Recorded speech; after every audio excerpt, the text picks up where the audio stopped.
ነገር ግን የትኛው ልብ የለሰለሰ ነው የትኛው ሸካራ ነው የሚለው አላህ ነው የሚያውቀው። እና ኢንሻአላህ ዱዓ አድርጉላት ሁላችሁም ኢንሻአላህ። ይሄ ነው ትልቁ ነገር ማለት ነው። ቤሪያ ሰላም ብያለሁ በድጋሚ። እንዴት ነህ? አላህ ይመስገን። አሚን አሚን። እስቲ ስለ አላህ አንዳንድ ነገር ንገረኝ። የአምላክ የተጸውዖ ስም ማን ነው ምንድነው የሚለውን ነገር እስቲ ትንሽ እናውራ። ትንሽ እሱ አካባቢ ላይ ብዙ ያልተሰሩ ነገሮች አሉ፣ በእኛም የተገለጡ ነገሮች አሉ። የጋራ መግባባት ሱረቱ አለ ኢምራን ምዕራፍ 3 ቁጥር 64 ላይ እናንተ የመጻፉ ሰዎች ሆይ በእኛና በእናንተ የጋራ ወደ ሆነው ቃል ኑ ይላል። እና የጋራ የሆነ ነገር አለ ከመጻፉ ሰዎች ጋር ብሎ ነው ቁርአን የሚያስቀምጠው። የጋራ ከሆኑት ነገር መካከል የአምላክ ስም በሚባለው ነገር ላይ ነው። እና የአምላክ የተጸውዖ ስም ማን ነው ብለን ነው የምታምነው? እኔ እንግዲህ የአምላክ የተጸውዖ ስም ወይንም መጠሪያ ስሙ ማን ነው የሚለውን ስፈትሽ አምላክ እንግዲህ ከቋንቋ በፊት የነበረ ነው። ከቋንቋ በፊት ምንነትና ማንነት ከፍጥረት በፊት ያለ በመሆኑ ከፍጥረት በፊት መጠሪያ አለው ብዬ አምናለሁ። ያ መጠሪያው ደግሞ በምድራዊ ቋንቋና ቃላት የሚወሰን ምንጩ ምድራዊ ቋንቋ ነው ብዬ አልረዳም ወይድዬ። እና ታዲያ ይሄንን ካልተረዳ ማን ነው ብለህ ነው የምትረዳው ከሆነ ቅዱሳት መጻሕፍት በጥቅል ደግሞ መጽሐፍ ቅዱስ ተብለው በሚጠሩት መካከል ዘጸአት መጽሐፍ ምዕራፍ 6 ቁጥር 3 ላይ ከሰማይ በመጣ ድምጽ በዕብራይስጥ ቋንቋ በተጻፈው መጽሐፍ ላይ ስሙን የሆዋ ወይንም ድምጸቱ ሊለያይ ይችላል ያህዌ ሆኖ እናገኘዋለን። ይሄ መጠሪያ ስሙ ነው። ቋንቋው ዕብራይስጥ ሳይሆን በዕብራይስጥ ቋንቋ የተጻፈ ወይንም በዕብራይስጥ ፊደላት የተጻፈ የሰማይ ስም ማለት ነው። ስለዚህ እኔ የፈጣሪን ስም ማን ነው ብዬ ነው የማምነው።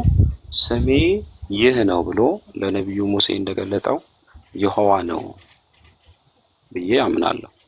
ይሄን ማምነው ሚዛኔ የፈጣሪ ስም ከቋንቋ በላይ ነው። ምክንያቱም እሱ ከቋንቋ ውጪ ከፍጥረት ውጪ ፈጣሪ በመሆኑ ማለት ነው። በፍጥረታዊ ቋንቋ ስሙ ሊገለጥ ሊብራራ አይችልም ብዬ እረዳለሁ። ኦኬ ዘጸአት 6:3 ላይ አብርሃም ይስሐቅ ያዕቆብ ዮዴሄ ቫቭሄ የሚለውን አያውቁትም ነበር ይላል አይደል? ፈጣሪ እንግዲህ በተለያዩ መንገዶች ራሱን ገልጧል እና የሆዋ በሚለው ስሙ አልተገለጠላቸውም ነበር። እግዚአብሔር ማንነቱን በብዙ መንገድ ገልጧል እኮ። ማን በሚለው ስሙ ነው የተጸውዖ ስሙ የሚያውቁት? አያውቁትም ከተባለ እነሱ በባህሪ ስሙ ነበር የሚጠሩት፣ በተጸውዖ ስሙ አይጠሩትም ነበር። በተጸውዖ ስሙ የተገለጠው ለሙሴ ነው። ከዛ በፊት ከሙሴ በፊት አይታወቅም።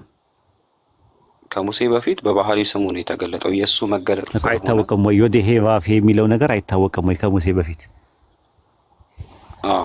እንደዛ ነው የምንረዳው። ኦኬ ጥሩ። ዘፍጥረት 4:1 ላይ ሔዋን ወንድ ልጅን ከማን አግኝቻለሁ አለች? እንግዲህ እሷን ሳስቀምጥልህ የዘፍጥረት ማን ነው ጸሐፊው? ሙሴ አይደለ? ሙሴ ይሄንን መረጃ ሙሴ አይደለም የጻፈው። እሱን አሁን እንመጣበታለን። ሙሴ አይደለም የጻፈው። ከባቢሎን ምርኮ በኋላ ያለው ሰው ሲጽፍ ዘፍጥረት 4:1 ላይ ወንድ ልጅን ከያህዌ አግኝቻለሁ ከዮዴሄ ቫቭሄ አግኝቻለሁ ስትል ሔዋን ወንድ ልጅን እንደዛ ብላለች ወይ? ዮዴሄ ቫቭሄ ብላ ተጠቅማለች ወይ? እሷ በቃሏ አልተጠቀመችም። ጸሐፊው ካለው የእግዚአብሔርን ስም ካለው መጠሪያ አንጻር ተጠቀመ እንጂ። ስለዚህ ልክ አይደለም ማለት ነው። ሔዋን እንደዛ በላ ካልተጠቀመች ሔዋን እንደተጠቀመች አድርጎ ማስገባቱ ስርዋጽ አይሆንም። አሁን እሱ ጋር ያጻጻፍ ሁኔታ ነው። ዘፍጥረትና 5ቱ መጽሐፍት ታሪክን ሁሉ የሚዘረዝሩ በመሆኑ እንደ ጸሐፊያኑ አጻጻፍ ነው የቋንቋ አጠቃቀሙ እኮ ሔዋን እሱ የቋንቋውን አጠቃቀሙን ዮዴሄ ቫብሄ ብሎ ቢጠቀም ዮዴሄ ቫብሄ ከማለቷ እሷ ምን ብላ ትጠቀም ነበር? እሱ ያንን የተካው እሷማ የኔ የአዳምና የሔዋንን ቋንቋ አላውቅማ። የአዳምና የሔዋን ቋንቋ ዕብራይስጥኛ አይደለም ብዬ ነው። ጥሩ። ስለዚህ አየው፣ እሱን ነው የምነግርህ። መጽሐፎቹ ላይ ችግር አለ ማለት ነው። የዘጸአት 3:13 ላይ የእስራኤል ሰዎች ስምን በጠየቁኝ ጊዜ ማን ብዬ ልበላቸው ሲል ስሜ ማን ነው ብለዋለሁ። ስሜ ብሎ እየተናገረ ያለው የአብርሃም የይስሐቅ የያዕቆብ አምላክ ይህ ለዘላለም ስሜ ነው። 13 አንተ 15 ላይ ነው የምታወራው። እኔ 13 ላይ ነኝ ያለሁት። የእስራኤል ሰዎች ስምን በጠየቁኝ ጊዜ ማን ብዬ ልበላቸው ሲለው ማን ነው ያለው? እዛ ጋር ቁጥር 13 ላይ ወይዲ ስለ ስም አይደለም ስለ ባህሪው ነው የተናገረው። አይደለም ስም ማን ሲለው ማን ብሎ መለሰ? 13 ላይ ጥያቄ ጠየቀው። የእስራኤል ሰዎች ስምን በጠየቁኝ ጊዜ ማን ላከ ብለው ስምን በጠየቁኝ ጊዜ ማን ብዬ ልበላቸው ሲል የመለሰው መልስ ምንድን ነው? 13 ላይ ወይዲ እግዚአብሔር በዛ ቦታ ላይ ምላሹን ስላልጨረሰ ስሜ ብሎ እየተናገረ ያለው ቁጥር 15 ነው ብዬ ነው ይፈራል። ቁጥር 15 አይደለም 13 ላይ ፈርስ እንትን ነው ራሱ ይሄ አሸር ይሄ አላለው። ያለና የሚኖር ይሄ አሸር ይሄ አያም ዛት አያም ብሎ አለው አይደለ? አዎ። ከዛ በኋላ አያም ማለት ነው። ገብቷል። ከዛ በኋላ ምን አለው? አያም ወደ እናንተ ላከኝ ወይም ደግሞ ይሄ አሸር ይሄ የሚለው ወደ እናንተ ላከኝ አለ። ፈርስ ፐርሰን ላይ ነው። ከዛ በኋላ ደግሞ በሶስተኛ መደብ ቁጥር 15 ላይ ዮዴሄ ቫቭሄ አለው። ዮዴሄ ቫቭሄ ማለት ሂዝ ማለት ነው ትርጉሙ። ምናልባት የምታውቀው ከሆነ ማለት ይሄ አሸር ማለት አያም ማለት ነው። ከዛ በሶስተኛ መደብ ደግሞ ሂዝ አለው። ብዙ ቦታ ላይ ከተኮነ አያም ሂ እያለ ይናገራል። ኢሳያስ ላይ ኤርሚያስ ላይ ምናምን ላይ ብዙ ቦታ ላይ አንሁ ይላል ራሱ ማለት ነው። እኔ እርሱ ነኝ እያለ ይናገራል። እኔ እርሱ ነኝ እያለ ይናገራል።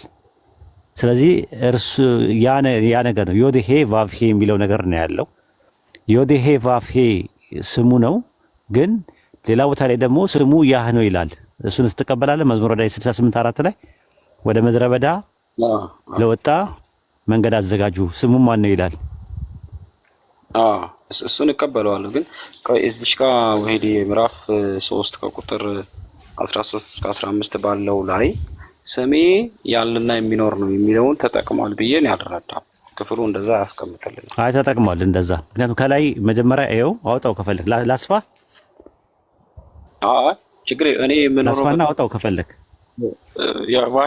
ወሄዲ ሪሞት ኤሪያ ላይ ነው እኮ በጣም ነው። ኦኬ ጥሩ።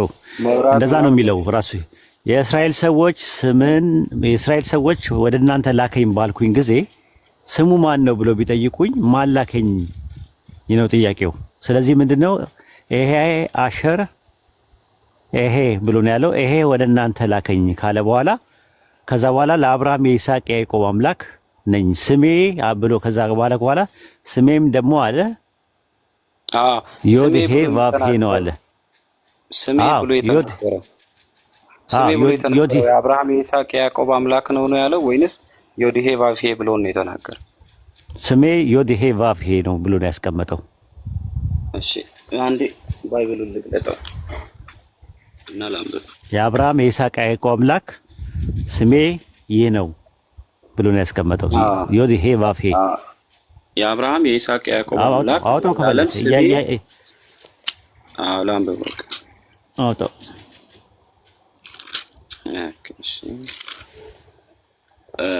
እንዲህ ይላል ወሄዲ ላምበው። ሙሴም እግዚአብሔርን እነሆ እኔ ወደ እስራኤል ልጆች በመጣው ጊዜ የአባቶቻቸው አምላክ ወደ እናንተ ላኩኝ ባሉኝ ጊዜ ስሙ ማን ነው ባሉኝ ጊዜ ምን እላቸዋለሁ አለው። የቁጥር 13 ሐሳቡ። ከዛ ቁጥር 14 ላይ እግዚአብሔር ሲመልስ እንደዚህ ይላል፣ እግዚአብሔርም ሙሴን ያለና የሚኖር እኔ ነኝ አለው። ስለ ባህሪው ነው፣ ስለ ስሙ አይደለም። ቀጥሎ ስለ ባህሪ አይደለም፣ ቆይ እነግርሃለሁ። እሺ እንዲህ ለእስራኤል ልጆች ያለና የሚኖር ወደ እናንተ ላከኝ ትላለህ አለው። እግዚአብሔርም ደግሞ ሙሴን አለው ለእስራኤል ልጆች እንዲህ ትላለህ የአባቶቻችሁ አምላክ የአብርሃም አምላክ የይስሐቅ አምላክ የያዕቆብ አምላክ እግዚአብሔር ወደ እናንተ ላከኝ፣ ይህ ለዘላለም ስሜ ነው። ስሙ ብሎ እየተናገረ ያለው የአብርሃም የይስሐቅ የያዕቆብ አምላክ የሚለውን እንጂ ዮዲሄ ቫቪሄ የሚለውን አይደለም ነው። ዮዲሄ ቫቪሄ የሚለው ነው። እሱን ነው ይህ ነው የሚለው። ይህ የሚለው በነጠላ ነው የመጣው። አንደኛ ነገር ይህ ማለት ይህ የዘላለሙ ስሜ ነው ሲል ይህ ብሎ እያለ ያለው ዮዲሄ ቫቪሄ ነው። ኦሪት ዘጸአት ምዕራፍ 15 ቁጥር 3 ላይ ዮዲሄ ቫቪሄ ተዋጊ ነው ስሙ ማን ነው አለ። ዘጸአት እሳኛው ላይ ክፍል ላይ ሳንሆይ እዚህ ጋር ይህ ብሎ ሪፈር እያደረገ ያለው የአብርሃም የይስሐቅ የያዕቆብ አምላክ የሚለውን ነው። ወይድ አይደለም። በደንብ አጣየው እስቲ ተረጋግተውና እንትኖችን ሊንጉስቲካል የሆነ አፕሮቾቹንም ያያቸው ራሱ ይህ የሚለው ዴሞንስትሬቲቭ ፕሮናውኑ የሚያመለክተው ዮዲሄ ቫቪሄ የሚለውን ተክቶ ነው የመጣው። ራሱ የቅርብ ነው የኢሚዲየት ኮንቴክስት ከሚባለው ማለት ነው። አንድ እሱ ነው። ሁለተኛ የአብርሃም የይስሐቅ የያዕቆብ አምላክ ተብሎ ስም የሚባልም ነገር የለውም። ራሱ እንደዛ በስም ደረጃ አልመጣም። አንደኛ ነገር። ሁለተኛ ነገር ደግሞ ኦሪት ዘጸአት ምዕራፍ 15 ቁጥር 3 ላይ ዮዲሄ ቫቪሄ ተዋጊ ነው ስሙም ዮዲሄ ቫቪሄ ነው ይላል። ትንቢተ ኢሳይያስ ምዕራፍ 42 ቁጥር 8 ላይ ምንድን ነው የሚለው? እኔ ዮዲሄ ቫቪሄ ነው ነኝ ስሜም ይህ ነው ይላል። ስሜም ይህ ነው ይላል። ይህ ነው እያለ ነው የሚናገረው። ስለዚህ ስሙ ማን ነው? ዮዲሄ ቫቪሄ ነው በሚለው ነው የተቀመጠው። አንተ ግን ስሙ የሚለው ማንን ነው ያልከው? ማለት እንትን አሁን ወይዲ አንተ ጋር እያየሁ ያለሁት ነገር ስም የሚለውን ቃል መጽሐፍ ቅዱስ እንዴት ይጠቀመዋል? እዚህ ክፍል ላይ ስም የሚለው መለያን አመልካች ሆኖ ነው የገባው ከባህሪው አንፃር እኮ። አንተ ስም የሚለው የአብርሃም አምላክ የይስሐቅ አምላክ የያዕቆብ አምላክ የሚለውን ነው ስም ነው የምትለው?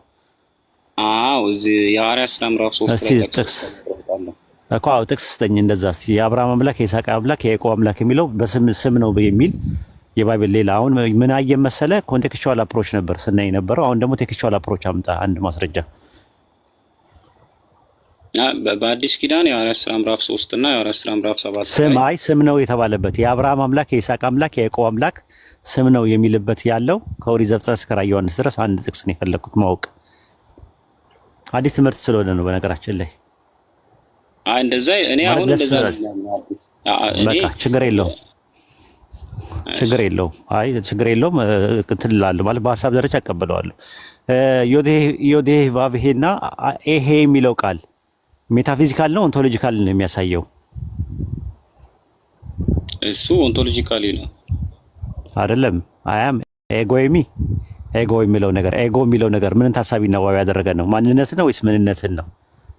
ምንነትን አመልካች ነው አይደለም፣ ማንነትን ነው እንጂ ኤጎ ፐርሰንን ነው ፕሮሶፖንን ነው የሚያመለክተው እንጂ ኦሲያን አይደለም የሚያመለክተው። ኦሲያን የሚያመለክተው አያም።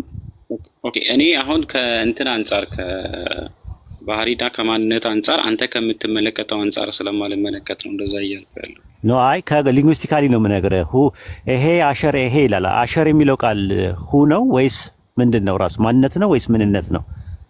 ሁይዝ እና ዋቲዝ ምንድነው ልዩነታቸው? ኦኬ ከዛ አንፃር ከወሰድከው ማንነትን ነው የሚያመለክተው። ማንነትን ነው፣ ሜታፊዚካል ነው። አዎ ስለዚህ ሜታፊዚካል። አሁን ኦንቶሎጂካሊ ስሙ ማን ነው? ኦንቶሎጂካሊ ስሙ ለኔ ከማንነቱን አመልካች ሆኖ የሚመጣው መጽሐፍ ቅዱስ ላይ ስሜ ነው ብሎ የመጣው ዘጸአት መጽሐፍ ምዕራፍ 6 ቁጥር 3 ላይ ያለው ነው ወስዶ። ኦኬ አይ እንግዲህ እንደዛ ሊሆን አይችልም ራሱ። ምክንያቱም ዮዲሄ ቫቪሄ ወይም ደግሞ ይሄ የሚባለው ነገር በመጀመሪያ መደብ ሲሆን አያም ነው የሚሆነው አይደል? አይ የሚለው ምንን ነው የሚያመለክተው? ይሄ አና የሚባለው ቃል አና የሚለው አንሁ ማንነቱ ወይ ማንነትን ነው አና የሚለው ያው ማንነትና እኔነት እኔ አንድ ላይ ስለምወስድ አይ ምንነትን እያልክ ነው። ምንነት እያልክ ስለመሰለኝ ነው። እሺ ዮዲሄ ቫቪሄ ሂዝ ማለት ነው አይደለ? ያህዋ ማለት ነው አይደል? ያህዋ ማለት ሆ ማለት ከባይብል አንፃር ስሙ የሆዋ ወይንም ያህዌ የሆነ እንዳለ ይሄ ስም እኮ ሜታፊዚካል ነው። አሁን ሜታፊዚካል ነው ማለት እኔነቱን ነው የሚያመለክተው። እሱስ ያስማማኛል። ማንነቱን ነው የሚያመለክተው፣ ያስማማናል። እንትን ለማድረግ አጠር ለማድረግ ወይ አንተ ምን ልታሳየኝ ነው? የፈጣሪ ስም ማን ነው? ላሳየህ እኮ ነው ላመጣልህ ነው። አሁን መጀመሪያ በዮዲሄ ቫቪሄ የሚባለው የማንነት ስሙ ነው። የምንነት ስም አለው ራሱ። አሁን ለምሳሌ አዳምን ታስታውሰዋለህ አይደል? የመጀመሪያው ሰው ነው አይደለ? በምድር ላይ ስንት ሰው አለ? ከባህሪ አንፃር አንድ፣ ከማንነት አንፃር አሁን ስንት ሰው አለ? ስለ ማንነት ነው የምነግርህ። ስንት ሰው አለ? አንተም ሰው ነህ። እዚህ ግሩፕ ውስጥ አሁን ስንት ሰው አለ? አዎ። ስለዚህ እንትን አለ። ሁላችንም ስንት አዳም አለ?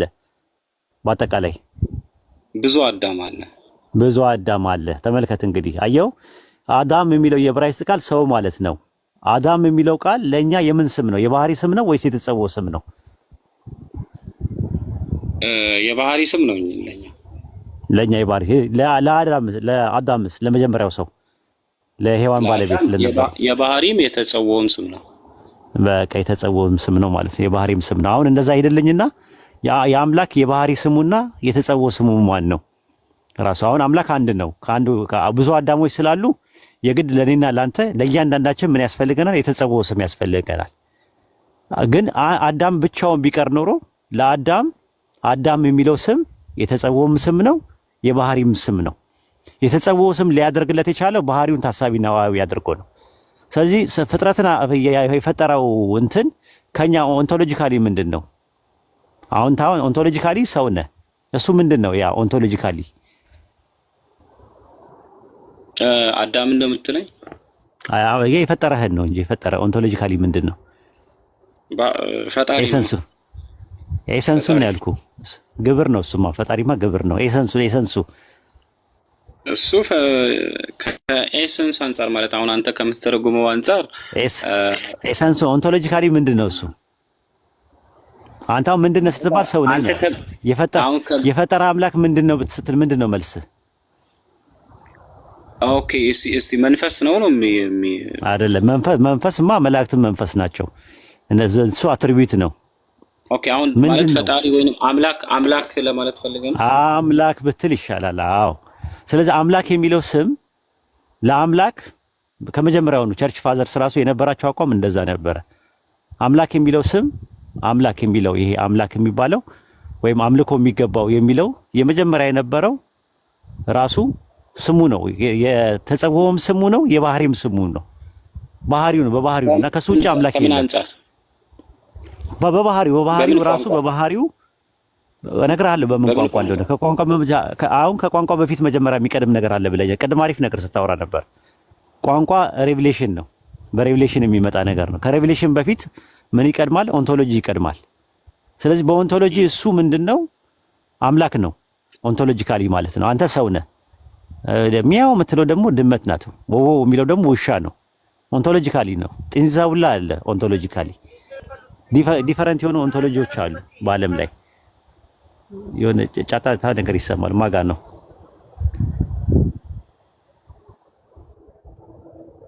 እኔ ጋር አይደለም። ኦኬ የሆነ የሚሰማ ነገር አለ። ስለዚህ የሚረብሽ ነገር አንዴ እንትን በሉና እያወራን ስለሆነ በተቻለ አቅም ማለት ነውና ምንድነው ያ ነገር? ያ ምንድነው? ኦንቶሎጂካሊ አምላክ ነው። የፈጠረህ ምንድነው ስትባል አምላክ ነው። ዘጸአት ማነው ሆሴ 11:9 ላይ እኔ አምላክ እንጂ ሰው አይደለሁም አለ። ስለዚህ ይሄ አምላክ የሚባለው የተጸውዖ ልክ እንደ አደም ነው። አዳም የመጀመሪያው ሰው ሲሆን ሐዋርያ ሥራ ምዕራፍ 17 ላይ ቁጥር 25 ላይ ምንድነው የሚለው? እየመረመሩት ያገኙት እንደሆነ የሰውን ወገኖች ሁሉ ከስንት ፈጠረ ይላል? ከአንድ ፈጠረ። አንድ የተባለው ማን ነው? አዳም። ተመልከት፣ መርምረው እንዲያገኙት አለ። ስለዚህ አዳም ጋር ሄጄ ስመለከተው አዳም አንድ ነበረ መጀመሪያ። ስሙም አንድ ነው የነበረው። አዳም የሚባል ስም አለው። አዳም የሚባለው ስም ለአዳም የባህሪ ስሙም ነው፣ የተጸውዖም ስሙ ነው። ከዛ ሔዋን ስትመጣ ግን አዳም የሚለው ለሔዋን የባህሪዋ ስሟ ነው፣ ግን የተጸውዖ ስም ደግሞ ሔዋን ተባለች። ስለዚህ እያንዳንዳችን ምን አለን? ስም አለን፣ ብዙ ስለሆነም ማለት ነው። አዳም ግን አዳም ሆኖ ቢቀር ለአዳም የተጸውዖ ስሙም የባህሪ ስሙም አዳም ነበረ። ስለዚህ አሁን ምን የምናደርገው? አምላክ አንድ ከሆነ ይሄ አንድ አምላክ ካለ ይሄ አንድ አምላክ የሚለው የመጀመሪያ የነበረው በኦሪጂናል እንትን ከሱ ውጭ አምላክ ከሌለ እሱ አምላክ የሚለው አጠራር አንድ ነው። አንድ ከሆነ አንድ ስም ነው ያለው። እሱ የተጸውዖ ስም አለው፣ የባህሪም ስሙ ነው፣ የኤሰንሱም ስም ነው፣ ኦንቶሎጂካሊ ስሙም ነው።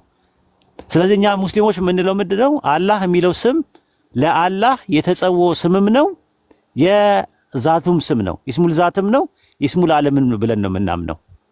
የተጸውዖ ስምም ነው። ምን አንጻር? ከቋንቋ አንጻር ነው ኖ ሬቭሌሽናችን እኛ በቁርአን ነው በኢስላም አስተምሮት እንደዛ ነው። አሁን ወደ ቋንቋ እንመጣለን በኋላ ላይ በሬቭሌሽን አሁን በሬቭሌሽን የመጣው ነገር ቁርአን ላይ በመጣው ነገር አላህ የሚለው ስም የተጸውዖ ስሙም ነው የሱ የኦንቶሎጂካሊ ደግሞ የባህሪ ኢስሙል ዛት እንለዋለን። ኢስሙል ዓለም ነው ራሱ። አላህ ማለት ምን ማለት ነው? ከባህሪ አንፃር አምልኮ የሚገባው ማለት ነው። የስሙ ትርጉም ከሆነ ሊንጉስቲካሊ ማለት ነው። ነገር ግን እሱ ምን ሊንጉስቲካሊ ማለት ነው የሴሜቲክ ባክግራውንድ ውስጥ የነበረ ሊንጉስቲኩ ሴሜቲክ ባክግራውንድ ውስጥ አሁን ሳይኮሎጂ ሴሜቲክ ባክግራውንድ ነው ስለ ፈጣሪ የምትነግረኝ ማለት ነው።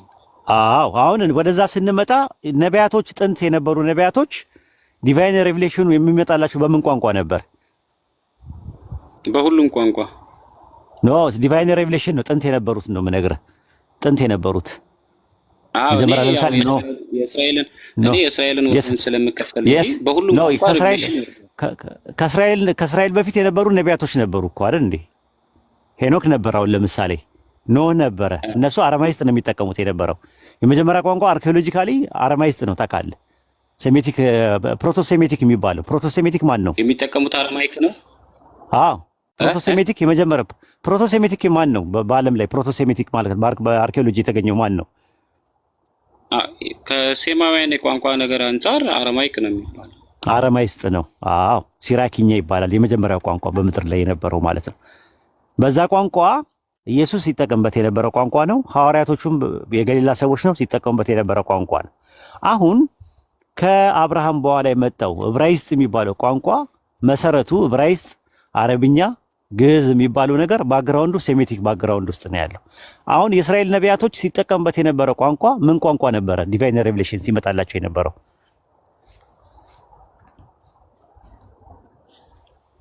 የእስራኤል ነቢያት ዕብራይስጥ ነው የሚጠቀሙት። ዕብራይስጥ ነው። የስ ምን አይነት ዕብራይስጥ? ቤሪያ ምን አይነት ዕብራይስጥ? ማሶሬት ወይስ ፓሊዮ?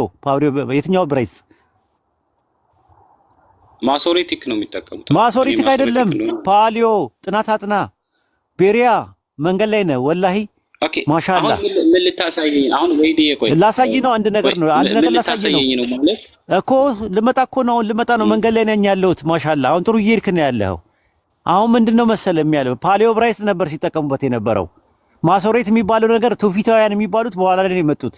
ከአረማይስጥ ጋር የተቀላቀለ ነገር ያላቸው ብዙ ነገሮችን ያበላሹ ናቸው ራሱ። ስለዚህ አሁን ምንድነው የነበረው ነገር ምንድነው? ፓሊዮ ዕብራይስጥ ነበር መጀመሪያ ሲጠቀምበት የነበረው። እዚህ ድረስ ትንሽ ተግባብተናል። ታጠናለህ ወይስ ቼክ ታደርጋለህ? ማለት ማሶሬቲክ እንደሆነ ነው የማውቀው። ፓሊዮ ዕብራይስጥ ሞር ሪድ አደርግበታለሁ። ፓሊዮ ዕብራይስጥ በ280 ከክርስቶስ በፊት ግሪክ ሰብቱጀንት የሚባሉ ሰባው ሊቃናት ለላይብረሪው ንጉሱ ለላይብረሪ ግብጽ ውስጥ ለነበረው ላይብረሪ ሲፈልገው ከ12ቱ ነገደ እስራኤል 6 ብሎ አስመርጦ 72 ሰዎች አስመርጦ መንገድ ላይ ሁለቱ ሞቱ፣ 70 ቀሩ። ሰባው ሊቃናት ከፓሊዮ ዕብራይስጥ ላይ ወደ ግሪክ ሰብቱጀንት ተርጉመው ፓሊዮ ዕብራይስጥ የሚባለው የት እንዳስገቡት አይታወቅም። የነቢያቱ መጻሕፍቶች የመጀመሪያ የነበረው ጠፍቷል። እሱ ነው የምነግርህ። ፓሊዮ ዕብራይስጥ ውስጥ አርኪኦሎጂ እንደሚያሳዩት ከሆነ ኤሎሃ የሚባል ስም ታውቃለህ? ያሁኑ ያለው ማሶሬት በ875 የተዘጋጀው ማሶሬት መቼ ነው የተዘጋጀው? መቼ ነው የተዘጋጀው? ማሶሬት የተዘጋጀው መቼ ነው? ጽሁፉ ስክሪፕቸሩ ማሶሬቲክ መቼ ነው የተዘጋጀው? በሰባተኛው ክፍለ ዘመን በኋላ ነው። 875 አይደል? በሰባተኛው ክፍለ ዘመን አይ 9ኛው ክፍለ ዘመን ነው። 850 እስከ 875 አይደል የተዘጋጀው ማሶሬት? አዎ የተዘጋጀው ልክ አለ። አሁን ኤሎሃ የሚል ነገር አለው በፓሊዮ ዕብራይስጥ ውስጥ አናባቢ ፊደል አኩዜቲቭና ኖሚኔቲቭና ጄኔቲቭና ማስከኛዎቹ ምንድን ናቸው? መርፉ መንሱብና መጅሩር የሚባሉት ታውቃቸዋለህ? በፓሊዮ ዕብራይስጥ ልክ እንደ አረብኛው በቃ አ ኢ ኡ ነው ያለው፣ እ ነው ያለው፣ አራት ናቸው ያሉት። አሁን ኤሎሃ የሚለውን አ ነው የነበረው፣ አ የነበረውን ኤ ያደረጉት። ሎ የሚባል ነገር ፊደል የለም። 3 ናቸው አናባቢዎቹ። ሀግዝ፣ ውካዬ፣ ሳልስ ምናምን የሚባሉ ባለ 7 አናባቢ የለም በአማርኛ ሀገዙ ካይ ሳልስ ምናምን የሚባል ነገር በቃ እንደዛ በዕብራይስጥም አናባቢዎች ተብሎ ልክ እንደዙ አናባቢዎች ውስጥ አሉ። ልክ በፓሊዮ ዕብራይስጥ ግን የነበሩት 3 ናቸው። አኩዜቲቭ፣ ኖሚኔቲቭ እና ዳቲቭ የሚባሉ ናቸው ያሉት። ማነው አኩዜቲቭ፣ ኖሚኔቲቭ እና ጄኔቲቭ ናቸው ያሉት። ወይም መርፉ፣ መጅሩርና መንሱብ ናቸው የነበሩት። 3 ናቸው የነበሩት። አሁን አ የሚባል ፊደል እንጂ ኤ የሚባል ነገር የለም። አ ተብሎ ነው የሚነበበው። ሎ የሚባል ፊደል የለም እነሱ ጋር። ላ ነው ያለው ራሱ 2 ሐረካት ስስብ ወይም ደግሞ 2 ስትስባቸው ለ የነበረው በ2 ስስበው ላ ብሎ ነው የሚመጣው። ከዛ በኋላ ከፈለክ የምትቀጥል ከሆነ ሀ ሁ ሂ ብለህ ትጠቀማለህ። በጄኔቲቭ ከተጠቀምክ ሂ ትላለህ። በአኩዜቲቭ ከተጠቀምክ ደግሞ ሀ ትላለህ። በኖሚኔቲቭ ከተጠቀምክ ደግሞ ሁ ትላለህ። በዕብራይስጥ በፓሊዮ ዕብራይስጥ ውስጥ ካሰከንከው ግን ህ ብለህ ነው የምታነበው። ኤሎሃ የሚለው ቃል አላህ ነበር ኦሪጂናሉ። ይሄን ታውቃለህ? ኦኬ ማለት አሁን ራው እኔ ኤሎሄ ወይንም ኤሎሃ እንደሆነ ነው የማውቀው።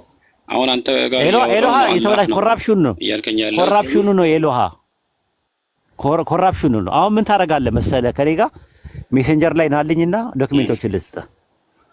ሜሴንጀር ላይ ናልኝ አንተ ሲመች ብቻ በዚህ ስም ፈልገኝና በጣም ጥሩ ሄዳል። በቃ ይሄ ነገር ከገባ ባይብል አሁን የያዝከው እጅ ላይ የያዝከው መጽሐፍ ብዙ ኮራፕሽኖች እንዳለበት አይሁዶች የሰሩትን ተንኮል የሰሩትን ክፋት ክርስቲያኖች የሰሩትን ክፋት ስትረዳና ስትጠቀም ባለፈው አውርተናል። ትዝ ይልህ ነው ስለ ዮዴሄ ቫፌ ነግሬሃለሁ። እኛ ጋር አለ። እኛ ጠዋትና ማታ አያቱል ኩርሲ ስንቀራ አላህዩል ቀዩም ብለን እንጠራዋለን። አላህይ ብለን እንጠራዋለን። ዘሊቪንግ ዋን የሚባለው ትልቁ ስም ነው።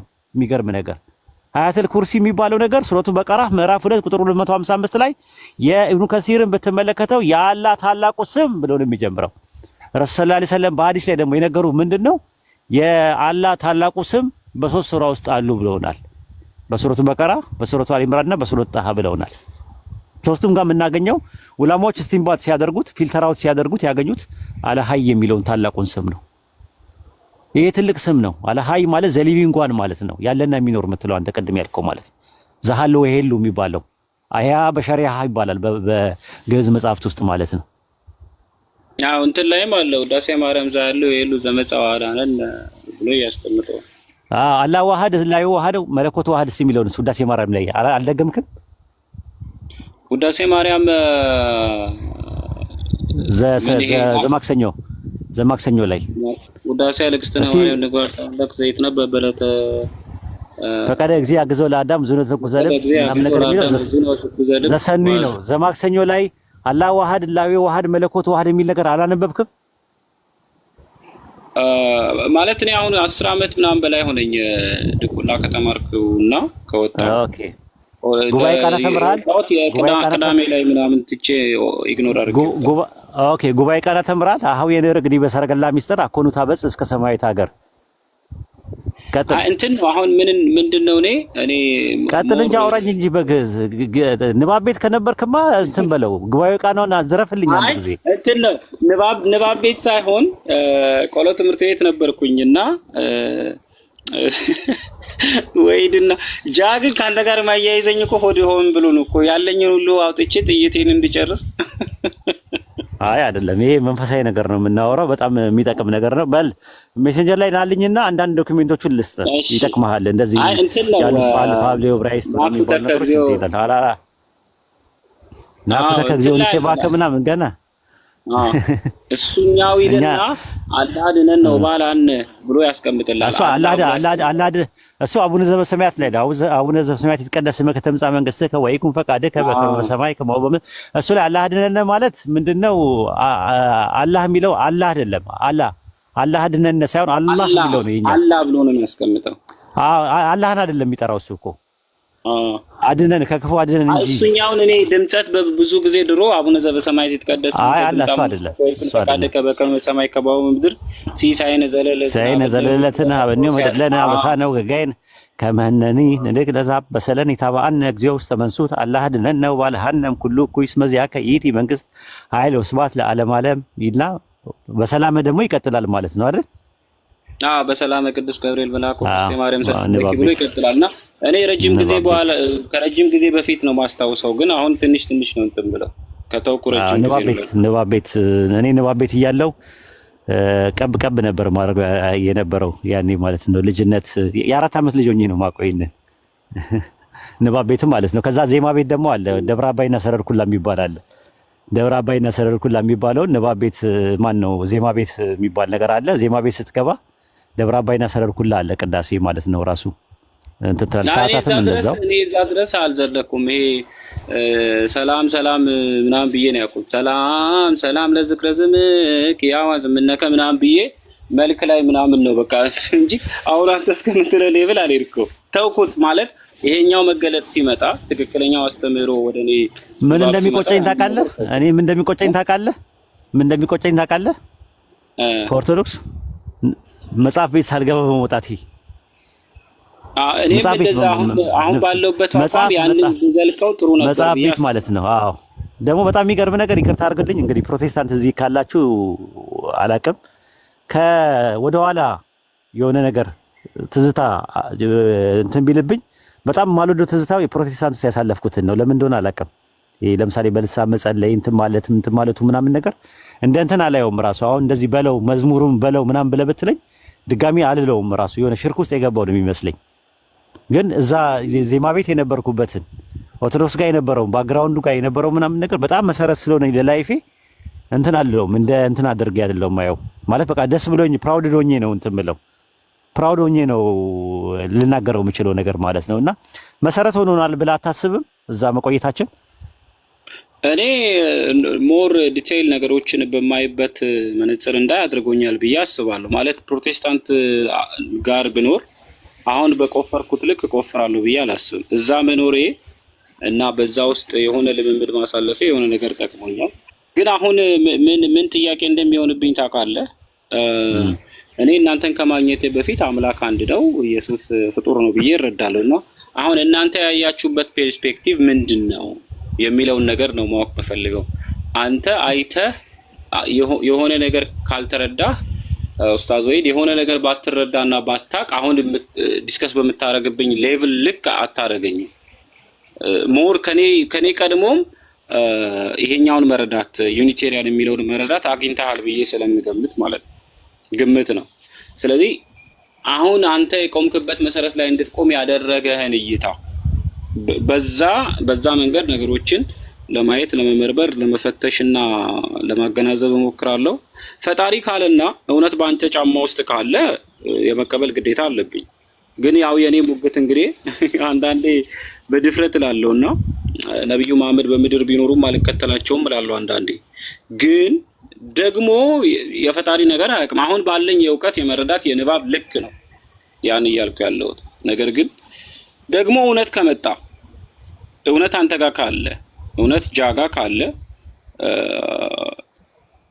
ያ ክፋት ፈልጎ አይደለም እኔን እና አንተም እንዲሁ በጽናት ያለህን ነገር ለማሳየት ስለሆነ እመረምራለሁ፣ እፈትሻለሁ። አሁን ባልከኝ ደግሞ ነገሮችን አያለው ብዬ አስባለሁ። አዎ ኧረ አንተ በጣም ነው በነገራችን ላይ ለመሰለ አንተ ቤሪያ ትለያለህ ምልህ ለዛ ነው ሁልጊዜ ማለት ነው። እኔ አንተን ሳናገርህ በአንተ ልክ ነው፣ ከአቅምህ በታች እንድትገኝ አልፈልግም። አንድ ጊዜ ትዝ ይልህ እንደሆነ ልክ ከአቅምህ በታች ሆነ አግኝቼ ተቆጥቻለሁ ሁላ ታስታውስ እንደሆነ አላውቅም። ማለት ወደ ኋላ እንድታስታውሰው አይደለም የፈለኩት፣ ግን በቃ ያንተ አቅም እሱ አይደለም። ያንተ አቅም በጣም ሰፊ ነው። ያንተ አቅም በጣም ኬፓቢሊቲ፣ ያንተ ፖቴንሻሊቲ በጣም የሚገርም ነገር ነው። አላህ ይጨምርልህ። ለኔ ብሰልም ወንድሜ ብትሆን የሙስሊም ወንድሜ አብረን ጀነት የምንገባው ምናምን በጣም ነው ደስ የሚለኝ ወላሂ፣ አላህ በሚያውቀው ጥሩ ነገር ስለምመኝልህ። እኔ ለእናቴም እንዳልኳት ታውቃለህ፣ አንድ ጥያቄ ልጠይቅሽ አልኳት። ምን አለችኝ? አንድ በጣም የምትወጂውን ሰው አልኳት። ምንድነው በጣም የምትወጂውን ሰው አልኳት። በጣም የምትወጂውን በቃ አለ ብዬ የምወደውን ሰው የምትወጂውን ሰው በጣም የምትወጂውን ነገር አትሰጪውም ወይስ ትሰጪዋለሽ ብዬ ጥያቄ ያቀረብኩላት።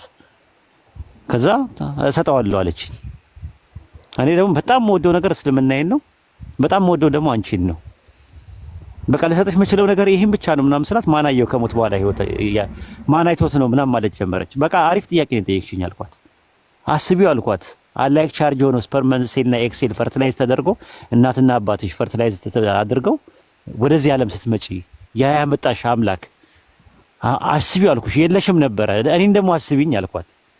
አልነበርኩም። በቃ ነን ኤግዚስታንስ ነበርኩኝ። በቃ ይሄን ነገር እያየሽ ሞቶ ስለመቀስቀስና ከሞት በኋላ ህይወት የትንሳኤ ቀን የፍርድ ቀን የሚባል ነገር ማመን በጣም ቀላል ነው አልኳት። እስቲ ያን ወደ ኋላ የነበረው ዝም ብለሽ አስቢው፣ አልነበርኩም ብለሽ አስቢውና ወደ መኖር መምጣትሽ ራሱ ስታስቢው አይገርምሽም አልኳት። እንደው እኔን ራሴ አስቢ፣ ሌላው ነገር ተይ። በቃ ነን ኤግዚስታንስ እኮ ነበርኩኝ። በቃ ከአብራክሽ ተገኝቼ እንደው ፈጣሪ ይሄንን ነገር አላህ እንደው ይሄንን ነገር ማስገኘቱ ካለመኖር ወደ መኖር ማምጣቱ እንደው ይህ እንደው እሱ አይገርምም? ግን ከትንሳኤ ይልቅ ትንሳኤ እኮ በጣም ቀላል ነገር ነው አልኳት። ሞቶ መቀስቀስ የሚባለው ነገር ለሱ በጣም ቀላል ነው፣ ገር ነው አልኳት። ገረማት ሁላ ምናምን ነገርና አንዳንድ ጊዜ እኛንም ተረዳን ስሜታችንን። የምር እኔ ጃቢር ምናምን ነገር የምር ምናወራ የማሸነፍና የመሸነፍ ራሳችንን የማተለቅና አንተን ደግሞ የማዋረድ ራሳችንን አዋቂ አድርገን ሌላው ማይም ማድረግ አይደለም። የምር ሌላ እኔ የምመኝልህ ነገር አንድ በጣም የምታከብረውን ሰው ሁሉ ጊዜ የምትመኝ አላህ ነው የሚጨርሰው። የልብን የውስጥን ከአላህ ጋር ነው የሚጨርሰው። ግን እኔ እስልምናን እመኝልሃለሁ። የምር ለመናገር ከአላህ ጋር ለዝንተ ዓለም ተቆራርጠ ማየት አልፈልግም። ኩፍርና ሽርክ ከአላህ ጋር ለዝንተ ዓለም ያቆራርጣል። ያ ጀማ እዚህ የምታዳምጡ ክርስቲያኖችም ካላችሁ ማለት ነው። ከዛ ተንጠልጥላችሁ ከእሳት ጉድጓድ አፋፍ ወጥታችሁ ላኢላሃ ኢለላህ የሚለውን ገመድ ይዛችሁ ተንጠልጥላችሁ እንድትወጡ እንፈልጋለን። ይሄ ነው ምኞታችን። ሌላ ምንም ነገር እንትን የለውም። ከበስተኋላ ምንም ተልእኮ የለውም። ፖለቲካል አጀንዳ የለንም። የኢኮኖሚ አጀንዳ የለንም። እንቅልፋችንን እያጣን ጊዜያችንን እየሰዋን የቤተሰባችንን ጊዜ መስዋዕት አድርገን የምንመጣው ባለን ጊዜ ግን የምንመጣው እዚህ እናንተ ጋር የምንገኘው ሌላ አንድና አንድ ነው። ያቺን ገመዷን ተንጠልጥላችሁ እንድትወጡ ነው። በቃ አንተ እኮ ራስ እስቲ ቤሪያዬ እስቲ አንድ ሰው ራሱ ባጠገብህ ያለ ዘመድ ወይም የምታውቀው ሰው አልጋ ላይ ሆኖ ሲያቃስት ብታየው እንደው ያስችላል? ቁጭ ብለህ ታስታምመዋለህ? ህመሙን ትችለዋለህ? አብረህ ውስጥ የሚሰማ ስሜት ጥሩ ነው። ቤሪያ በነገራችን ላይ አሁን እኔ በጣም ዩኒቴሪያን ክርስቲያን ሆኜ እንድጸና እናንተ የምትነግሩኝ ነገር ወይዲ በደንብ እንድፈትሸውና ቁርአንን አሁን ቁርአን ፊት ለፊት አለ እንዳነብን እኔ አባቴ እጄ ላይ ነው የሞተው። እነሱ ኦርቶዶክስ ናቸው። እኔ ዩኒቴሪያን ነኝ። ከቤት ተገለልኩኝ። ተመለስ አለኝ። ግን ሲታመሙ አይደለም ምልህ ግን ሲታመሙ ይሄ ህመም ሰው ሲያቃስት አሞት ሲያሳቀስ በጣም አዝናለሁ። ከዛ ምን አለኝ አንድ ልክ እንደዛ ማለት ነው። ለኛው ምንድነው እኔ ስለ ገሃነም ሳስብ ከአላህ ጋር መቆራረጥ የሚባለው ነገር ሳስብ ለሰው ልጆች እንደዚህ ነው የሚሰማኝ ስሜት ፊሊንጉ ማለት ነው። አላህ አደራ ያለን ዳዋ በሶስት ነገር ነው። እቺ ልጨርስልህ አንዴ። እሺ ልጨርስልህ። ሰከንድ ናት በቃ ሁለት ሰከንድ ናት ምናምን። በሶስት ነገር አደራ ብሎናል አላህ። አንደኛው በሐቅ አደራ የተባባሉት አለ። ሁለተኛ በትዕግስት አደራ የተባባሉት አለ። ሶስተኛው እና መጨረሻ ሌላ ሱራ ላይ ደግሞ በማዘን አደራ የተባባሉት አለ። በማዘን እኔ ስለማዝንልህ ነው እኔ እዚህ ጋር ማወራ። ሌላ ምንም ዓላማም የለኝም። አሁን ማውራት ትችላለህ ኢንሻአላህ። የሚገርም ነገር ወይዲ አሁን እዝነት ላልከው በጣም አትራራም ላልከው በጣም ነው እኔ ሰዎች አንድ አምላክን እንዲረዱ የምፈልገውና አሁን አንዳንድ ሰዎች በጣም እንትን ሲሉኝ እኔ እኮ አለመረዳት ፈልጌ አይደለም እኮ ግን ነገሮችን የማይበት መንገድ ነው። እኔ አሁን እጄ ላይ ነው የመጨረሻው ህቅታውን አባቴ እጄ ላይ ነው እና እስከ መጨረሻው ህቅታ እኔ ዩኒቨርሲቲ ነበርኩ። ዩኒቨርሲቲ መጥቼ ነው የሞተው እጄ ላይና ምንድነው ተመለስ አለኝ። እኔ አልመለስም አልኩ። ከቀበርኩት 6 አመት ነው። ከዛ ብራዘሮች ምናምን አንተ የሞተ ምናምን እኔ አልመለስም። በቃ አምላክ አንድ ነው። አሁን እሱን ወደዛ ሲገባ እኔ እምቢ አልኩ። ሰው አሁን የሆነ ሰው መጥቶ አንተ ስትነግረኝ በደንብ ፈልጬ በቃ አንድን ነገር ረግጦ ለመውጣት መስመሩን ትቶ ለመውጣት እንደሌላው አይደለም። አሁን ሰዎች በሚዲያ ላይ እንደሚያዩት አይደለም እኔ ማየው እና ሁልጊዜ አሁን ብዙ ጊዜ ላለው ያንተንና የጃን እንደው እናንተ ያያችሁበትን መንገድ አይቼ እውነትን መዝኜ ተረድቼ ጨብጬው ለክቼው ሲገባኝ እሆናለሁ። ግን አሁን ምፈትሽበት ማይበት ፐርስፔክቲቭ አለ። እነዛ ነገሮች እንደው ወይድም አንተ ተናግረኸውም ላይሆን ይችላል፣ ጃም መክሮኝ ላይሆን ይችላል፣ የተለያዩ ወንድሞች ብለውኝ ላይሆን ይችላል። ምንድነው እውነት በሯንና መገለጧን ከሰጠችኝ ያን ጊዜ ወይ ባለሁበት እበረታለሁ ወይ ደግሞ ሽፍት አደርጋለሁ። እስከዛ ጊዜ ምንድነው በቆምኩበት ቆሜ ደግሞ አንድ መልአክ አንድ ነው፣ እስከዛሬ በተረዳሁት መጽሐፉ ባስተማረኝ ኢየሱስ ፍጡር ነው። በዛ መንገድ ደግሞ እየተራመድኩኝ ነገሮችን እፈትሻለሁ። ለማንኛውም ብቸኛው ፈጣሪ ባርካችሁ። በዚህ ልክ በዚህ አይነት መንገድ የሚገርም ነገር እኔ የመጀመሪያው አሁን እናንተ ይሄን ያህል ወደ እናንተም እንድመጣ ውይይት መድረኮችን ትከፍታላችሁ። በብቸኝነት ነው እኔ ብዙ ጊዜ ያሳለፍኩት እና የዛኛው ጋር ያለውን ነገር ሳስብ እናንተ ጋር በጣም ነው የሚገርም እና ለማንኛውም ፈጣሪ ይባርካችሁ። ያንን ለማለት ጥሩ ጊዜ ነበር ነው። ጊዜ ስጠው እንዳልኩ የሚያስቸኩል ምንም ነገር የለም። ስሜት የሚባለው ነገሮች አራት ማዕዘኖች አሉት። የምታውቀው አንተ ታውቀዋለህ መቼም በሳይኮሎጂ ስሜት የሚባሉት ወይም ደግሞ ኢሞሽን የሚባለው አራት ማዕዘኖች አሉት። ደስታና ሐዘን፣ ፍቅርና ጥላቻ አለ። ከነዚህ ከአራቱ ወጥተህ ራሽናል ሆነ የምትወስነው ምክንያታዊ ሆነ የምትወስነው ውሳኔ ጥሩ ነው ራሱ ማለት ነው። ዲሲሽን ሜኪንግ ፕሮሰስ የሚባለው ነገር መሄድ ያለበት ራሽናል ሆነ ነው፣ ኢሞሽናል ሆነ አይደለም። ያ ደግሞ ምን ይፈልጋል? ጊዜ ይፈልጋል። አንተ መሆን ያለብህ አግሬሲቭ ሳይሆን ሰርተንሲቭ ነው መሆን ያለብህ። ሰርተንሲቭ ማለት ብዙ አስበው ከዛ በኋላ የሚወስኑ ናቸው። አግሬሲቭ ሰዎች ደግሞ ቶሎ ወስነው ከወሰኑ በኋላ ማሰብ የሚጀምሩ ናቸው። ሁለቱ በጣም ልዩነት አለው። እኔ አንተ ጋር ማየው ነገር አግሬሲቭነት አይደለም ማየው፣ ሰርተንሲቭነት ነው ማየው። ራሽናል ነህ አብዛኛው ነገር፣ ኢሞሽናል አይደለህም። እና ጊዜ ስጠው። ምንም ያጣደፍ ነገር የለም። ደግሞ አላህም ይረዳል። በዚህ አጋጣሚ ውስጥ የሆነ ነገር ቢከሰት ከእሱ ጋር እንዴት ነው በምን አይነት ሂሳብ ነው የሚያስብ ማለት እንደ ሰው አይደለም። እኛ ነን ጀጅ እያደረገን ያለ ነው ሰውም ማለት ነው ጀጅ የምናደርገው እንጂ አሁን በምን አይነት ሁኔታ ውስጥ እንዳለ ያለበት ሁኔታ በደንብ አድርጎ ያውቃል። ሁሉን አዋቂ ነው እሱ። አላህ ከሪም፣ እሱ ቸር ነው። አላህ አሊም ነው፣ እሱ ሁሉ ነገር አዋቂ ነው። አላህ ሐኪም ነው፣ እሱ ደግሞ ሁሉ ነገር ጥበበኛ ነው። እና አብሽር፣ እኔ ጨርሻለሁ። ሌሎቹ መናገር የሚፈልጉት ነገር ካለ እነሱ ይናገሩ። እኔ ገስት ላይ ሆኜ ቁጭ ብዬ አዳምጣለሁ። ሌሎቹ ልግባ ወደ ቤት፣ ብርድ ነው። ጥያቄ አለኝ። ሰላም አለይኩም። ግን በመጀመሪያ ጥያቄ የምጠይቀው ለቤሪያ ነው። ቤሪያን ካወቅኩት ቆየውኝ። ቤሪያ ካልተ